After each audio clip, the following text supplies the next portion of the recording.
First up, we have Panch Vangapandu.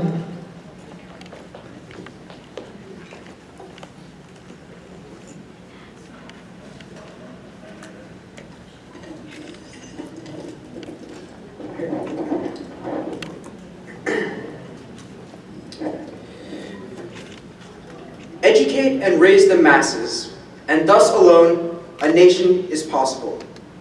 Swami V.V.Lakshminarayana once said. The quote above should serve as a guideline for every country, because education is so very integral to a nation that the state and quality of it can determine a country's status for the next couple of decades to come. India has some of the top educational institutions in the world. The 16 Indian Institutes of Technology, the 13 Indian Institutes of Management, and the nearly 30 National Institutes of Technology. The Indian government considers these schools and colleges so important that it granted them the status of institutes of national importance. The IITs are so well known throughout the world that Bill Gates, the former CEO and founder of Microsoft, once said that the IIT is an incredible institution. And Jeff Bezos, the CEO of Amazon, called the IIT a world treasure. Now, you all may be wondering, why is he telling me all this? I know that there are great technology schools in India. I'm telling you this because of a paradox. A great paradox that India is experiencing now and will continue to experience for the next few decades unless action is taken. Here it is. This year, nearly 90 million people will enter the Indian workforce. However, according to a report, most of them will lack the necessary skills and proper mindset for productive employment. And this is not an entirely new situation that India is facing.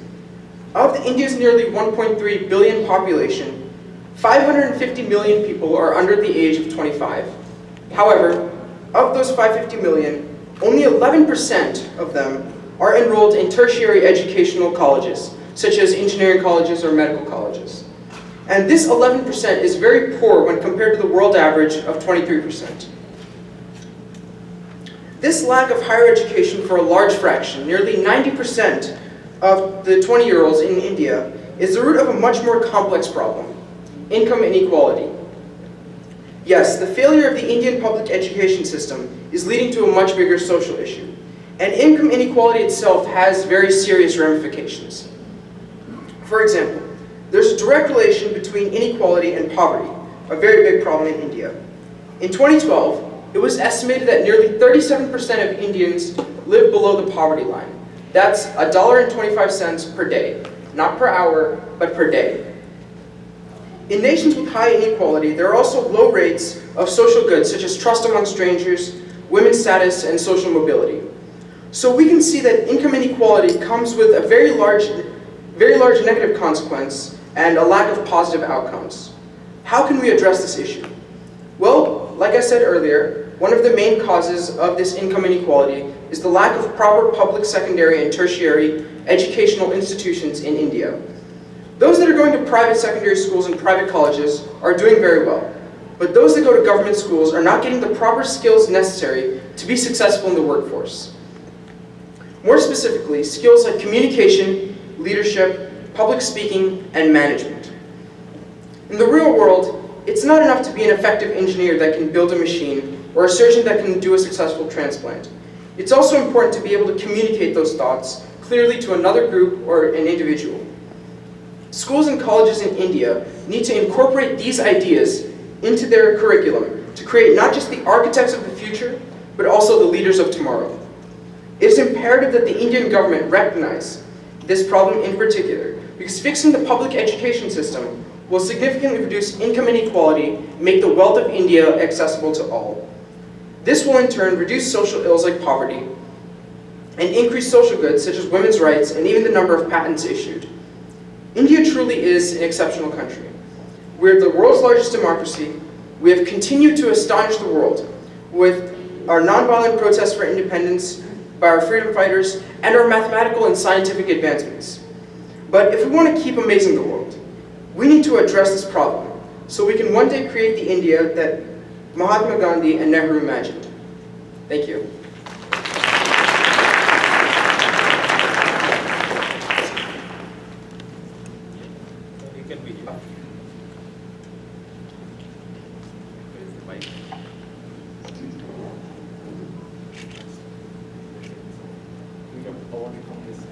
This side, okay.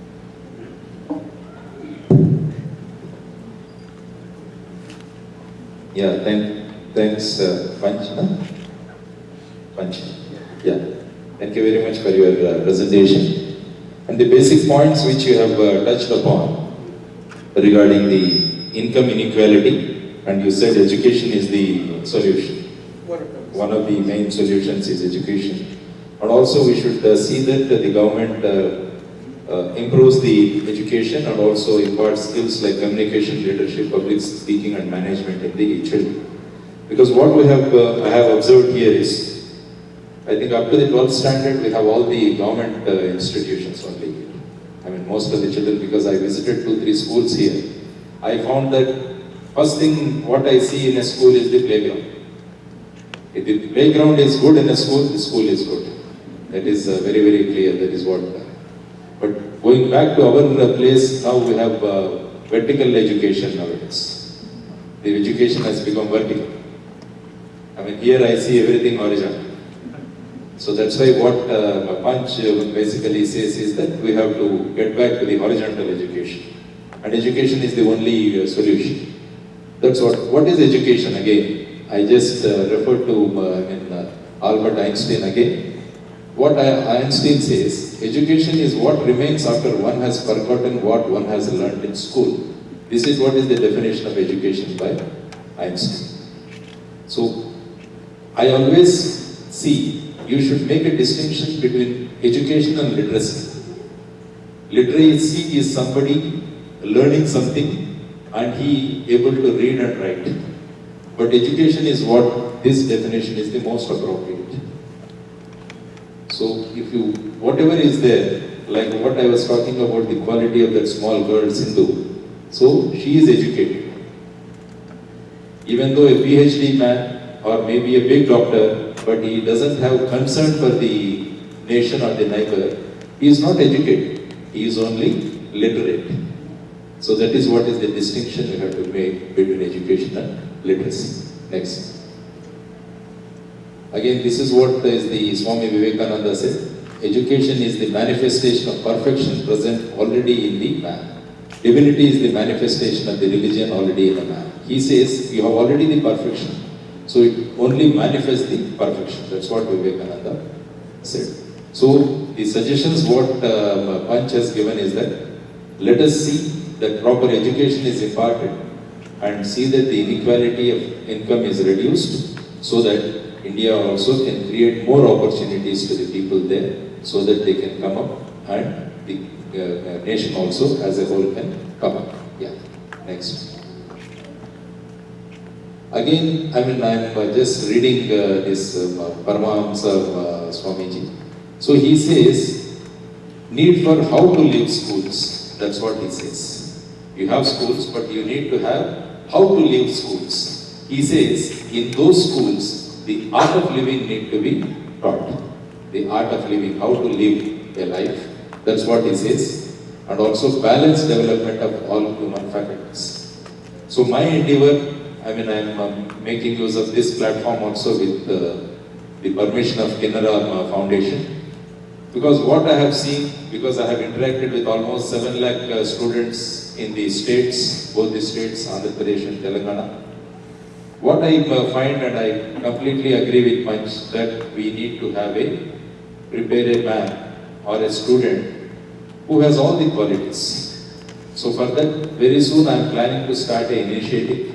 It is called Joint for Development Initiative, wherein with the help of the initiative and with the help of people, we want to see that if a student stands, I mean, he should be the role model for others. He should have all the qualities that are required in addition to literacy. So like what he said, public speaking, like he said, a good health or good sports facilities, all these things put together, we want to have a facility. Because at this moment, I would like to refer to Khammam district, wherein one of my close friends, Dr. Vasireddy Ramesh, every year he organizes a Balotsav, 3 days program, where children from all the schools come there and they perform in various activities. So it becomes a 3-day activity, but my endeavor is to see that throughout the year, such type of activity have to be created. And also Mr. Jay Talduri is very much here. I think his uncle also runs a similar program also in Khammam district again. So why not we have in all the places? That is another thing what I am thinking about. So ultimately the youth, the next generation, we have to prepare them to face the challenge. So I put forth very soon, I will be coming out with a website also on this, and also I will be approaching you people that what best we all can come together and we can do so that we have the best youth in the country. Thank you very much. Any responses from the audience so that we can move on to the next speaker? Yeah. So I wanted to thank Panch for putting up a very good presentation. You have done very good analysis and put up all the statistics. To just wanted to bring up one of the points that you touched upon, which was trying to improve the schools or trying to improve or making a person literate. More than that, I was thinking, how can we, more like a comparative study, right? In India, the government schools are not up to the mark. Maybe they are, I don't know, because I haven't been living in India and haven't done a very good analysis. But I think for a middle class person, the education has become very expensive. I guess that's where the cost of living goes up for any family, right? Bringing up 2 kids, 1 kid, sending them to a good school, everything. So I think if the government schools in India are improvised, that would definitely make a difference. So that was one of the suggestions. Yeah, definitely. This is one of the important things. In fact, we were asking why not all the public servant children should be made to go to government schools only. Yes, yes. That is one thing which I am noting. Why the son of a collector, why not the son of SP, why not son of the forest officer, they all should be made compulsory to go to the government schools only. Yes, yes. Because in WhatsApp nowadays lot of things come, because nobody wants to go to a government school. Nobody wants to go to a government hospital. Nobody wants to get into a government transport, but everybody wants a government job. Yes. That is the paradox. Why? So the I question, mean, it is what it is. Yeah. right. One of the questions and the suggestions was, the question is, will the joint venture or one of the ventures that you are going to start, would it address that? And second of all, I think it's a great initiative, especially because it will not only improve India's economy, where it will start employing better and I'd say qualified individuals into the government schools, Yeah. hospitals, and that I'm sure it also boosts India's economy. I completely agree, because most of us, we are all from the government schools only. I think all of us, you always vouch with me that we are all from the government schools only. Of late, the thing has, the consumerism has gone into all the fields. Maybe your medical services, maybe your education, so a lot of things. So we need to take back something from here. That's why I visited. I found that it's all government schools which are doing extremely well. I think most of the children, they are all in the government schools only. Yeah, right. Thank you. Thank you very much.